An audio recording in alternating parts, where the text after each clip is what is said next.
It's Tap In with L&M. Tap in. And we are starting a series called Legacy. Today's guest is manager and co-founder of Buy Back the Block LA, Mr. Danny Carter. What's poppin'? Listen, we are so excited to have you. You do a whole lot of things. Tell people a little bit about yourself. I am a manager in the music business. I've been in the music business since I was 19 years old. It was pretty much everything I know as an adult. And I'm also a real estate investor. So I'm addicted to real estate on the side. And yeah, that's what I got going on these days. Which is very, I feel like it's two opposite things. Completely opposite. Yes, exactly. You don't hear a lot of people, even in the real estate game, in the music game as well, just because you feel like, oh, once I get on the music game, boom, money galore. This is what my goal should be. Yeah. But I know that, like a lot of people, the legend Nipsey Hussle's passing actually activated you in multiple ways. Talk a little bit about that. Yeah, so when Nip passed, like one thing about me is that so my life changed the day that I read Malcolm X's autobiography. My best friend and I were we were young, and this is like 2003 maybe, and we were at the crib, and we trying to get the game going, and he had like this older TV where like you had to like have a remote to be able to switch the input so you could get on the game. We couldn't find a remote, and there was no button on the TV to do it. So we pulled everything out in the room trying to find a remote, and lodged between the wall and the bed was Malcolm X's autobiography.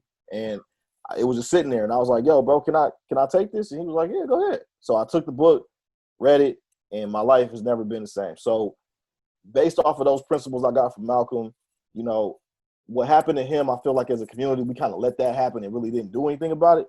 And then with Nip, I just felt like, man, enough is enough. Like, we can't keep having our heroes getting taken out and then we don't do anything. So I said, all right, let's figure out how we can continue that part of his legacy and honor him in that way and what his grind was in that way. And let's create Buy Back the Block LA. And I'll just give away everything that I know about real estate. You know, the wins I've had, the losses I've had. I'll be 100% transparent, teach people about home ownership, and hopefully that will, you know, help somebody do something. And that was the spark, you know, and then everybody came out around and supported it, and now here we are.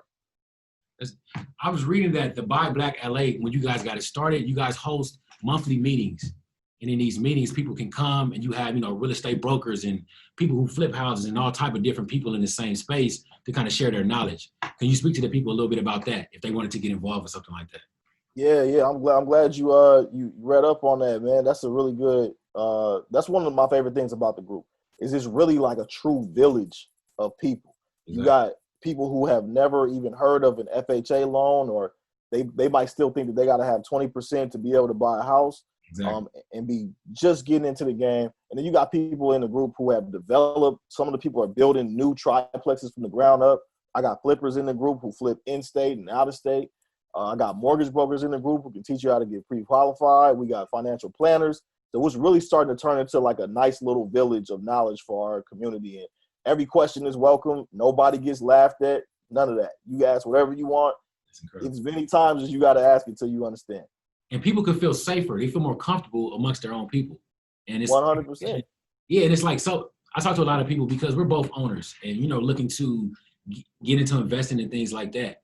But a lot of people have misinformation as to how much money they need to get into getting a house, or like you said, the FHA loans and things like that. Like, it's a lot of misinformation that people have that kind of keep them outside of the home ownership group, if you will. Or they feel like it's like too broad. You know what I mean? Like, oh, I don't even have money saved. Like, how am I supposed to even reach that? Recently, the Fair Housing Act had a 50-year anniversary. And we looked at the statistics, and it seems as though a lot of Black folks are still in the same percentage rates as far as home ownership as they were 50 years ago. Can you speak to that? And like, why is that? Why is there such a disparity amongst Black folks in home ownership? Well, I think one thing that you'll realize is that if we go back and we look at 2008, then like Black home ownership got decimated, man. Like that was one of the things that they were able to do on the cool, was kind of knock our numbers down from a Black home ownership perspective.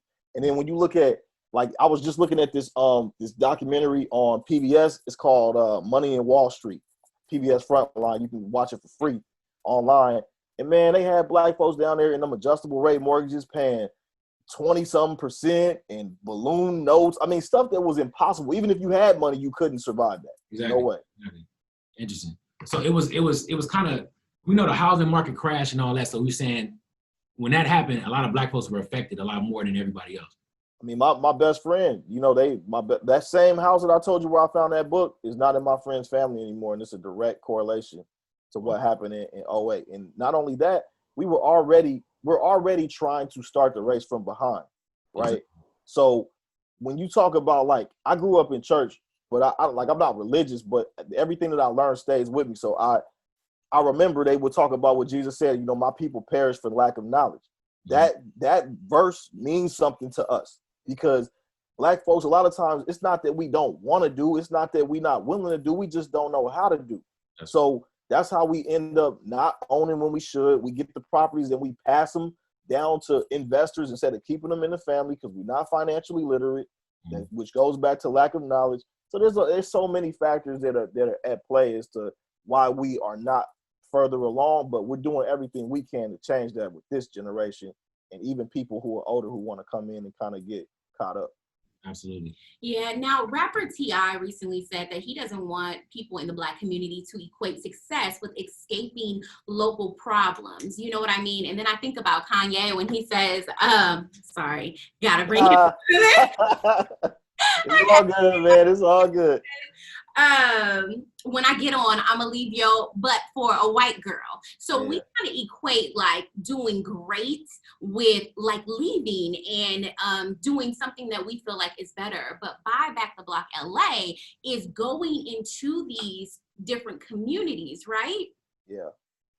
I mean, so our thing is, what we gotta understand as Black people is that we are each other's best chance of survival. And that's it. Stop looking, stop running. We tried to do everything. We've tried to marry into other communities. We tried to live in other communities. We tried to vote like other communities. And look at you. After all that running around, look where you at. Yeah. So at this point, all the other doors are locked. It's time to embrace the fact that your community and building it is your best chance of survival. And it's what makes you powerful. That's why if we go to East LA, you know, you might feel a little uncomfortable over there because they've set up shop and that gives them power as a community. That gives them insulation. You know, that gives them separation. And sometimes separation is protection. So that's something that like we emphasize. We ain't trying to run nowhere. My dream isn't to live in Calabasas or Beverly Hills. I want a house in Windsor Hills. You know, so that's where I want to be with my folks, where I'm comfortable, where I can have my barbecues and play my music and talk like I want to talk. You know what I'm saying? So that's what we try to preach to folks. And really, I'm starting to feel like there's like this revolution. I don't know if y'all feel it, but I feel like with a lot of folks now, it's like that's where it's going. People are starting to look back like, nah, I need to probably stay where I'm at and figure out how to build from here, you know? Most definitely, we feel like it's very important to build legacy within your family as well as the community. And that starts with various areas, whether that be like property ownership or buying Black or different things like that. I think that multiple people are seeing the value in that right now. And they're trying to figure out, okay, so where do I even start with this, you know? Do you feel like it's possible we can rebuild Black Wall Street here in LA? 100%. 100%. Is it going to be challenging? Absolutely. But you know what's even more challenging? Not doing anything. Not doing anything and waiting 10 years to see where you're sitting in. That's even more challenging. Exactly. Yeah. Exactly. What's your prediction? We saw what happened in 2008. Now we're facing this pandemic. We're going to be coming out of this soon. What's your prediction as to what's going to happen in the housing market? Because we know Black folks are affected differently by this pandemic. What's going to happen in terms of where people live at and how can they be proactive about that? Yeah, so I think that without any of us being economists, I think that, you know, some of it is very simple, right? We don't have to overthink it. If people aren't going to work, how are they going to pay their mortgage? If they can't pay their mortgage, they're going to have to either sell the property or they're going to get foreclosed on.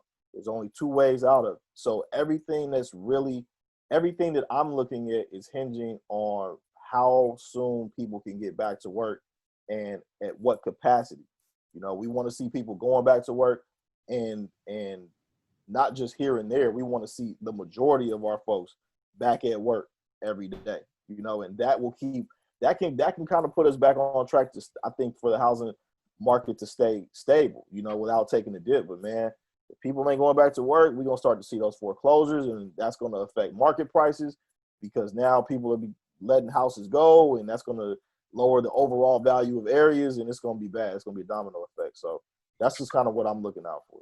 How are things looking right now? Because it is a pandemic and no one was like ready for this. You get what I'm saying? I know a lot of different housing prices like dropped, but if you weren't ready for that, you didn't save up, you didn't have money or anything like that. So how is it looking right now? You know, what's kind of crazy is that like you're still having bidding wars in LA right now over property. Oh, wow. Yeah, because you had a lot of people when the pandemic hit, you had a lot of folks that were there, you know. The number one problem that we have, and the reason why these prices are so high, is because we have no supply. So anytime there's no supply, you know, it's like throwing chum in the water to sharks. They're going to fight and kill each other to get that. So that's kind of what's going on right now with the houses. Like there's a house that comes on the market. It's beautiful. It's being renovated. You got 50 buyers that then got beat out on the last house that they wanted to get, and they're pouncing. And there's some people, I've heard stories of people paying $100,000 over the list price for a house. Wow. Yeah, so I think a lot of that pent-up demand is why we've been able to kind of still see sales from coast to coast stay steady for the most part in the housing market. But again, we can only keep that up for so long if people are not working. Wow. Now, if people wanted to even dip their foot in Back to Black LA, how can they do that? Especially right now, I know you guys used to meet up in Leimert Park, but now, you know, with COVID, it's unsafe and everything like that. So how are you guys doing that? Yeah, so we've transitioned to virtual meetups. So we're doing it just like we do on Zoom. You know, this is the new hangout spot, right? So we link up on Zoom, and we have our meetings. And we had one last month. We had a guest speaker from Legacy Home Loans named Carlton Lane Fiesta. Man, he dropped so many gems on the community. He was telling us about these grants that are available in California that help you with down payment assistance, so you don't have to pay that money back. I mean, stuff that we never hear about. So he was there guest speaking. I'll be presenting at the August meetup next week. I'll be talking about rental properties and how to get involved and how you can start investing in rental properties out of state, where if you have some money, it'll take you a lot further than it will here. And then in September, we have Will Roundtree coming in. He's one of the top credit repair specialists in the country, and he's going to be talking to our community about business credit and personal credit and how to fix your credit and how to maintain it once you fix it, and what you can do with good credit to be able to get your ideas off the ground and get funded. So, and all that stuff is free. We're doing everything for free because that's where our heart is we want to improve our community. And then they can go to your website or? Absolutely. They can go to buybacktheblockla.com. We have a free real estate starter guide on the website. We wrote this thing from scratch. We put word problems in it. We put an answer key in it. We put terminology in it to help get you started and get your knowledge up, you know, and that way you can go through the problems, see if you're absorbing stuff, see where you went wrong with the answer key. And yeah, it's free. And as soon as you signed up, it'll give us your email address, and that way you'll be on our mailing list going forward, and you'll see everything that we up to. That's amazing. It's incredible, man. Yeah, that's really good. And I really definitely am about like giving people resources, because you're right. My people are destroyed by their lack of knowledge, and so many people just don't know, and they just need that tangible, like, oh, what, I can do this? Like, what the heck is going on? Where have I been these last couple years? So yeah. Yeah, the vibe was crazy. I mean, I can't describe to you what it felt like after we got our first write-up in LA Curb. That next meetup had like 110 people in it, and we were averaging like maybe 25, 30 before. So the room at the Metaphor Club, and shout out the Metaphor Club on Crenshaw, because they've been hosting us forever. The room was busting at the seams. I mean, it was just us in there, and everybody was comfortable, and it was just like, man, you know what I'm saying? It was just like, thirsty people are for that information. Like, we really want that information. And oftentimes you go to your parents for certain things, credit and taxes and all that, but if they don't have the information, they're just passing down bad information to you. And that's how we get generational just misinformation. So I think it's good to have a space where Black folks can come amongst other Black folks and just feel like, you know what, this is home. This feels good. That's what's up, man. This is incredible. This is Was there incredible. food? Not yet. That's the one thing. And I've been thinking, I'm like, man. You know. Dang. Okay. I know. Well, actually, that's kind of a lot. So the one thing that we was famous for was during our meetups, we always had red vine. So we go get chips, we go get water, and we go get a tub of red vines. And people used to love them red vines, killing them red vines during the meeting. So Heck yeah, I love me some red. so we got snacks. Ain't got no wings or nothing, but we got snacks though. We got snacks. Okay, that's good. Listen, we are so grateful that you took the time to talk to us. Now, before you leave, we got like a rapid fire, this or that type of situation. Oh man. Now, Okay. you are a native SoCal, am I correct? Yes, ma'am. Okay. Absolutely. So, listen, these questions are very crucial, and I'm definitely judging you. Yes. Okay? I'm Oh definitely my God. All right. correct. I need you to get this right, okay? Ooh, I'm getting some beads of sweat on my forehead now. All right, let's run it. I know. Okay, so we definitely focus on R&B here. So we have to ask you, Chris Brown or Usher? Come on, man. That's not fair. Like, what performance-wise, record-wise, what we talking about? Overall. Overall, because you know they were trying to do the little verses, right? Usher. Okay. Usher, baby. Okay. All right. Got to ask you this. You from the hometown, Lakers or the Clippers? It's always gonna be the Lakers, but you know, it's All right. love for little bro always, though. All right. Love for little bro always. Good stuff. Okay, so elote or street bacon wrap hot dogs? Hey man, I'm sorry, neither one. I'm gonna have to go with the fruit salad. The fruit salad. Where? Yeah.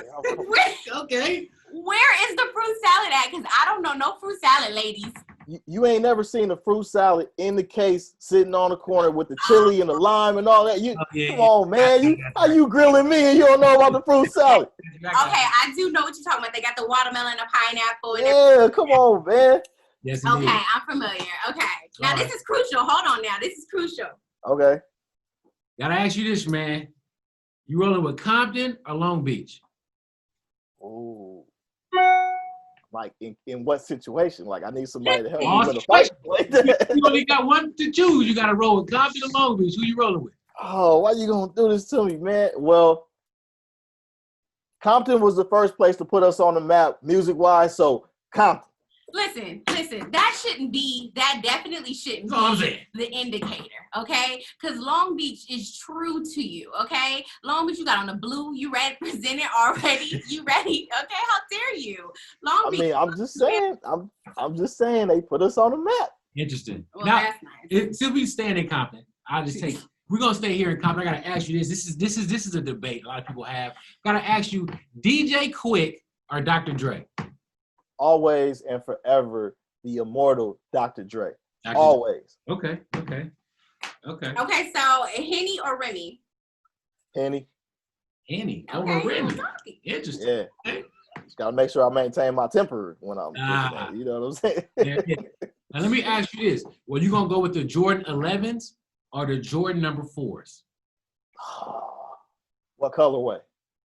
The 11s, the Concords, the classic black and whites. Yep. We're gonna go the Jordan number 4s. We're gonna go to Spikes, the red, black, and whites. Nope. 11 Concord. 11 Concords. That really Yep. did it for him. He That's- was like, That's it. That's Yep. it. Yep. Good. And then multifamily home or a house? Multifamily. I'm living in one and I'm getting bread off the other. Come on, man. There it is. I appreciate that. That's very interesting because you would think you would just need like one, but you're right because you want to make money.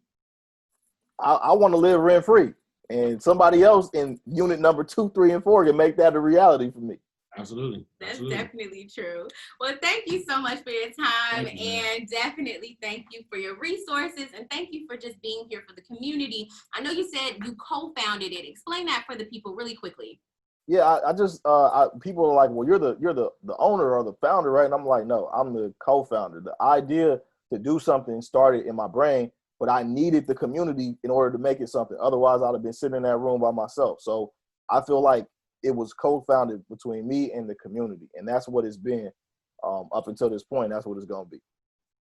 So what are your thoughts? Buy Back the Block LA are having virtual meetings the first Wednesday of every month. The next one's going to be Wednesday, August the 5th. If you guys would like to attend, let us know, get in the comments, and we can make sure you get the information.